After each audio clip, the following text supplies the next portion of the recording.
बिस्मिल्लाहिर्रहमानिर्रहीम। अस्सलाम वालेकुम नाज़रीन, आप यूट्यूब चैनल देख रहे हैं। मैं इमरान ख़ान हूँ। कनाडा का एक वज़ीर है साबिक, उसने इमरान ख़ान साहब के बारे में कुछ ट्वीट्स किए हैं। उसमें पाकिस्तान के दफ्तर ख़ारजा ने जवाब भी दिया। ये आम आदमी नहीं है, बड़ा तगड़ा आदमी है। इसको बहुत सारे अवार्ड्स भी मिले हैं और अगर ये कहा जाए कि मुस्तकबिल में ये कनाडा का वज़ीर आज़म भी बन सकता है तो ये बात गलत नहीं होगी। उनकी कंजर्वेटिव पार्टी है, उस पार्टी का ये ख़ास आदमी है। ये बंदा क्या है इसके बारे में मैं तफसीलात आपको बताऊंगा, इसका माजी क्या रहा वो भी आपको बताऊंगा। इस वक्त ये कनाडा में कितना ताकतवर है वो भी आपको मैं बताऊंगा, लेकिन अभी ये अपोजिशन में है और साबिक वज़ीर भी है कनाडा का। और एक इम्पॉर्टेंट वजारत थी जो इसके पास थी, इमिग्रेशन की, और जो लोग महाजरीन कनाडा में पहुँचते थे उनके लिए, और सिटीज़नशिप जो कनाडा बहुत मकबूल है पूरी दुनिया में। गरीब मुल्कों से लोग जाते हैं, वहाँ की शहरियत हासिल करते हैं, वो वजारत इनके पास थी। बड़ी अहम वजारत है, वजारत ख़ारजा के लेवल की एक बड़ी वजारत है वहाँ पे। तो उस वजारत के ऊपर ये शख्स रहा और क्रिस अलेक्जेंडर इसका नाम है। बहुत इंपॉर्टेंट आदमी है। इसने इमरान खान साहब के बारे में क्या कहा पहले आप वो सुन लें, फिर इसके बैकग्राउंड में जाऊँगा, आपको बताऊँगा कि एक्चुअली वो ये क्यों कह रहा है और उसमें हमारा क्या नुकसान हो सकता है। क्रिस अलेक्जेंडर ने पहला ट्वीट किया इमरान खान साहब के बारे में। एक खबर छपी तोलो न्यूज़ में। तोलो न्यूज़ जो है वो अफ़गानिस्तान का, आपको पता है कि एक मेन जो न्यूज़ हब हैं या जो मेन मीडिया है उसमें एक तोलो न्यूज़ है। तो तोलो न्यूज़ ने एक खबर छापी इमरान खान साहब के हवाले से कि उन्होंने अमेरिकन पॉलिसियों पर तनकीद की कि तालिबान के बारे में अमेरिका ने जो पॉलिसियाँ अपनाई हैं वो ठीक नहीं थी, अमेरिका को बेहतर तरीके से चलना चाहिए। प्राइम मिनिस्टर क्या कहते रहे, ज़रा एक लाइन में मैं आपको बता दूँ। वो ये कहते रहे हैं कि जब वक्त था तालिबान से मुज़ाकरात का, वो वक्त अमेरिकन ने ज़ाया किया, अब उजलत में भाग के जा रहे हैं। तालिबान इसको अपनी फतह समझते हैं। अब उनको कैसे कायल किया जाए कि वो हमारे मुताबिक या एक आलमी मंसूबे के मुताबिक अफ़गानिस्तान में अमन अमल के लिए हिस्सा ले। पाकिस्तान उनको कैसे कह सकता है। अब दबाव डालने का एक वक्त था, अमेरिका ने वो वक्त ज़ाया किया, पॉलिसी ठीक नहीं थी अमेरिका की, ये वो कहते हैं। इसके ऊपर जो है वो अखबार लिखता है और फिर इसको रीट्वीट करते हुए जो ट्वीट में लिखा चार्ल्स अलेक्जेंडर ने, उसने लिखा, this man is an utter fraud, a shameless liar of no ability and charlatan who has been among the Talibans most mindless knee jerk boosters for decades, a pariah like Putin. He deserves only severe sanctions and one day a docket in the Hague. अब ये tweet उन्होंने किया इमरान खान साहब के बारे में और tweet को मैं उर्दू में आपके लिए ट्रांसलेट कर देता हूँ। ये आदमी सरासर धोखेबाज और झूठा है, जिसके पास कोई ऐसी सलाहियत नहीं है जिसका ये दावेदार है। ये तालिबान की तरह बेवकूफ़ और उनके सामने घुटने टेकने वालों में से एक है। प्यूटन की तरह नीच ज़ात, ये सख्त पाबंदियों का मुस्तहिक है, जिसके ऊपर एक दिन मुकदमात की एक फहरिस्त होगी आलमी सतह पे। ये ट्वीट किया है इस शख्स ने, क्रिस अलेक्जेंडर ने। बहुत अहम आदमी है ये कनाडा का। दूसरा ट्वीट एक और किया, वो भी आपको पढ़ के सुनाता हूँ, फिर बताता हूँ कि इसके ऊपर रिएक्शन क्या आ रहा है। Taliban fighters waiting to cross the border from Pakistan to Afghanistan. Anyone still denying that Pakistan is engaged in an act of aggression against Afghanistan is complicit in proxy war and war crimes. इसमें यह कह रहा है कि तालिबान जंगजू पाकिस्तान की सरहद पार करने के लिए, अफगानिस्तान में दाखिल होने के लिए ये बैठे हुए इंतजार कर रहे हैं। एक तस्वीर भी साथ ट्वीट की है, तस्वीर आप देख लें।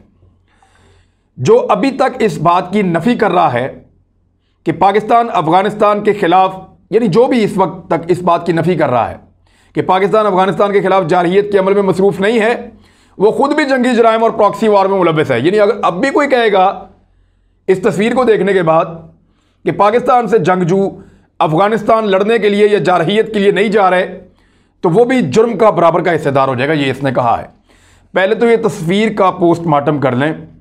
ये जो तस्वीर है ये बिल्कुल जेन्युइन तस्वीर है। ये जो तस्वीर है ये उस बाड़ के नज़दीक है जो पाकिस्तान ने लगाई है, और ये जो इलाका है जहाँ पे ये बैठे हुए हैं, इस बाड़ के दूसरी तरफ पाकिस्तान है। यानी जिस तरफ ये सारे बैठे हुए हैं तालिबान, उसकी दूसरी तरफ पाकिस्तान है।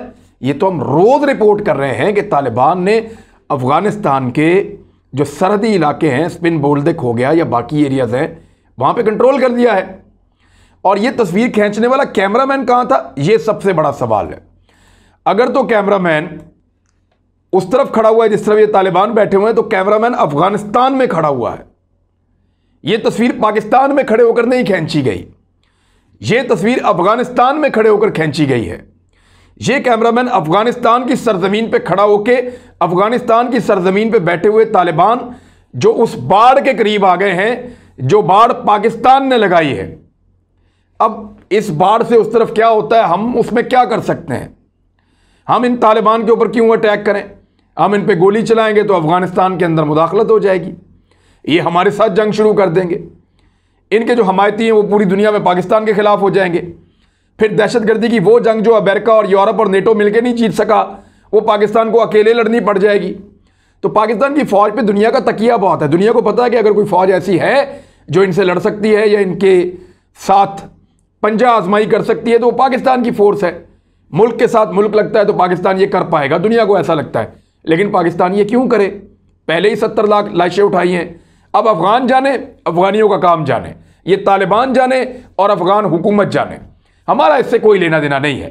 हाँ, हम बाढ़ से इधर इनको हथियार लेकर नहीं आने देंगे और बाढ़ से इस तरफ इनको कोई एक्टिविटी ऐसी नहीं करने देंगे जिससे हमारे मुल्क को नुकसान पहुंचे।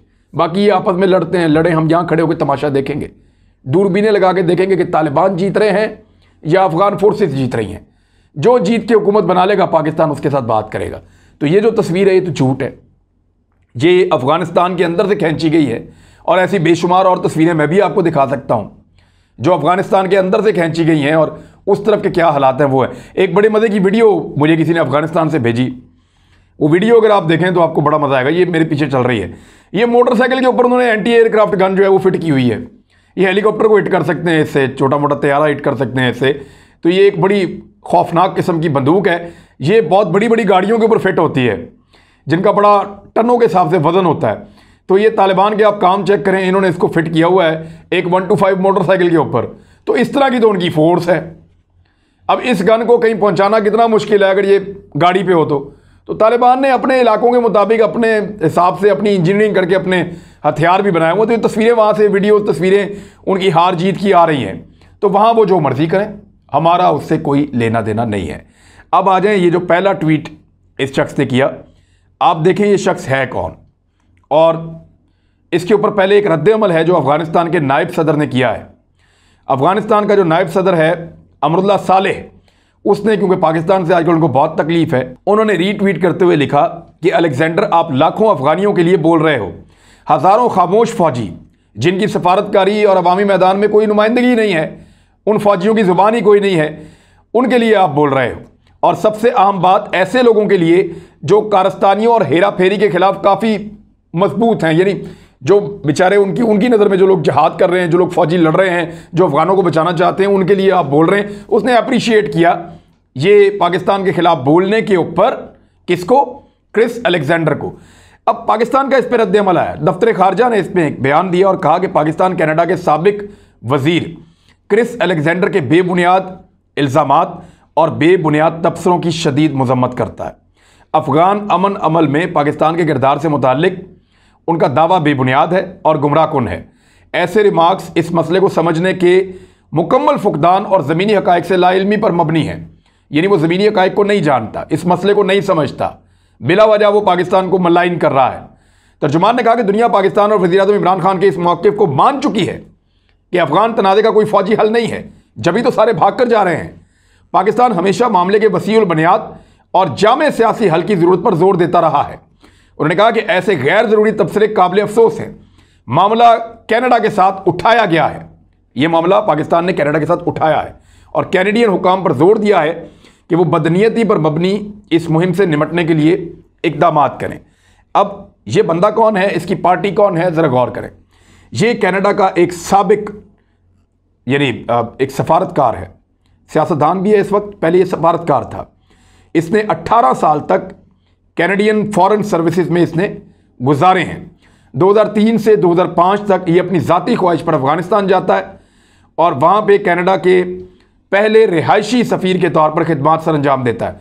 यानी कैनेडियन सफ़ीर कनाडा में ही रहते हैं, वो उधर अफगानिस्तान में रहते नहीं थे, रहते कहीं और थे, इंडिया चले गए, कनाडा चले गए, कहीं चले गए, अफगानिस्तान में रहते नहीं थे। लेकिन ये वहाँ पर रहना शुरू हुआ 2003 से 2005 तक, और फिर 2009 में इसने वहाँ पे खिदमत सर अंजाम दी। फिर बाद में 2009 तक अफ़गानिस्तान में अक़वाम मुत्तहिदा के माविन मिशन के तौर पे ख़ुसूसी नुमाइंदे की हैसियत से ये वहाँ पे रहा।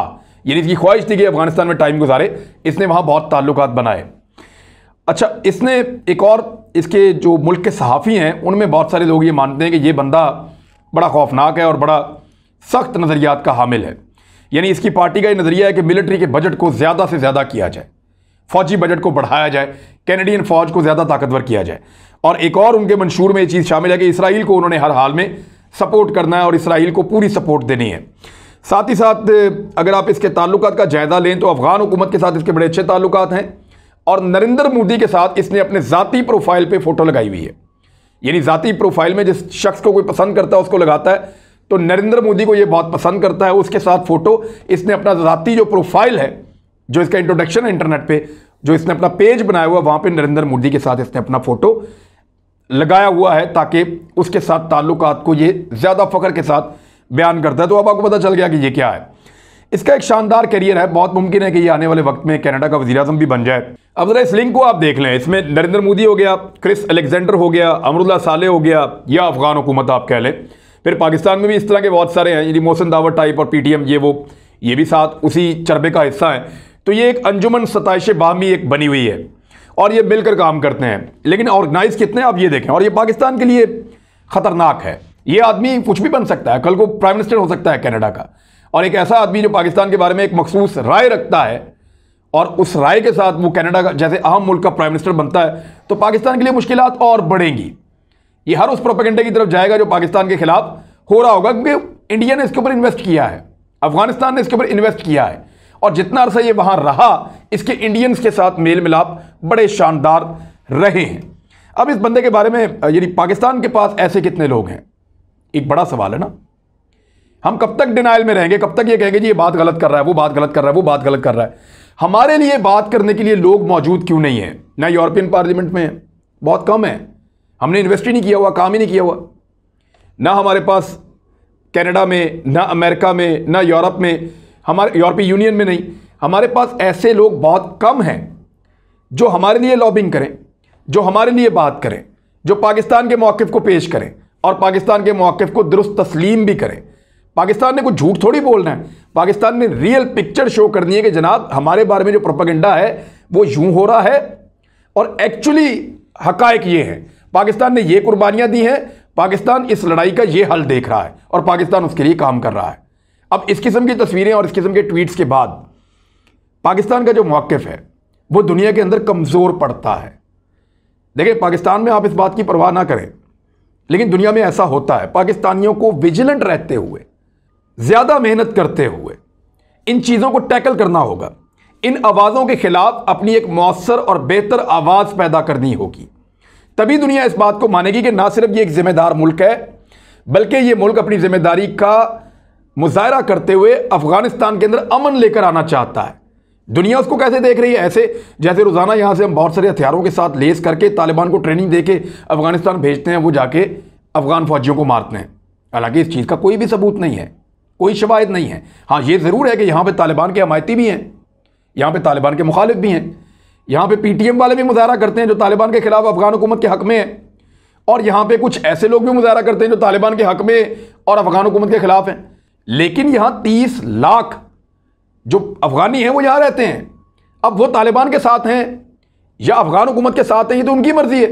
वो किसके हक़ में नारे लगाते हैं, ये उनकी मर्ज़ी है। ये 30 लाख बंदे चले जाएं, फिर पता करें कि पाकिस्तानी किसके हक़ में और पाकिस्तानी किसके खिलाफ हैं। उससे पहले तो आप ये नहीं कर सकते। तो पाकिस्तान अपने मामले को सही तरीके से प्रोजेक्ट नहीं कर पा रहा, पाकिस्तान दुनिया को सही तरह समझा नहीं पा रहा। पाकिस्तान को बहुत ज़्यादा इसमें मेहनत करने की ज़रूरत है। हमारे पास एक तगड़ी वॉइस है प्राइम मिनिस्टर इमरान खान साहब की, मजबूत आवाज़, वो बात करते हैं, दुनिया उसको सुनती ज़रूर है क्योंकि वो एक आलमी सतह की शख्सियत हैं। जब लोग उनकी बात सुनते हैं तो पाकिस्तान का मौक़िफ़ आता है, लेकिन उस मौक़िफ़ को बार बार हैमर करना, बार बार उस मौक़िफ़ को बयान करना, ये बहुत ज़रूरी है। अब अशरफ गनी साहब ने एक स्टेटमेंट दिया इस वक्त, वो ये कह रहे हैं कि अफगानिस्तान में बदतरीन सिक्योरिटी सूरत की जिम्मेदारी अमेरिका पर आयद होती है। अमेरिका पे डाल दिया उन्होंने। थोड़े दिन पहले वो पाकिस्तान पे डाल रहे थे, अब वो अमेरिका पे डाल रहे हैं। ये फ्रस्ट्रेशन है, ये घबराहट है, ये परेशानी है। उनको नजर आ रहा है कि वो जा रहे हैं। उन्होंने एक मंसूबा दिया है 6 महीने का सिक्योरिटी का, लेकिन तालिबान ने उड़ा के रख दिया। तालिबान ने रद्द-ए-अमल दिया। उन्होंने कहा जी ये बकवास है, ये जो मर्जी करें, ये अपनी गलतियों से नहीं सीख सकते, इनकी खराब दिमागी हालत है, उनको हार और पसपाई नजर आ रही है और अब ये बच नहीं सकते, अपनी जिंदगी को तूल नहीं दे सकते। अशरफ गनी का वक्त खत्म हो चुका है। फिर जो अशरफ गनी है उन्होंने पाकिस्तानी उलमा पर तनकीद की कि हमारे यहाँ पे उलमा जो है वो तालिबान को ग्लोरीफाई करते हैं। ये बात ठीक है, हमारे यहाँ पे कुछ लोग जो हैं वो अफगान हुकूमत को ग्लोरीफाई करते हैं, हमारे यहाँ पे कुछ लोग जो हैं वो अफगान तालिबान को ग्लोरीफाई करते हैं। इसमें क्या है, हम जमहूरियत है, जो मर्जी राय दें अपनी। हाँ, ये बात है कि अगर हमारी फौज जाके वहां पे लड़ रही है तो आप बताएं, या हमारे बंदे जाके अफगानिस्तान में आपसे लड़ रहे हैं तो आप बताएं। ये तो आपका अपना अफगानिस्तान का इंटरनल मामला है, लड़ें मरें जो मर्जी करें, जो आप में से बच जाए आके हमारे साथ डील कर ले। आपकी लड़ाई लड़ लड़ के अपने बड़े बंदे मरवा लिए अपने। अब पाकिस्तान ने अपनी पॉलिसी बदली है। दुनिया को यह बताना बहुत जरूरी है कि हमारी ये पॉलिसी है, वरना इस तरह के ट्वीट, इस तरह की गालियां, इस तरह की तज़हीक पाकिस्तान की जारी रहेगी।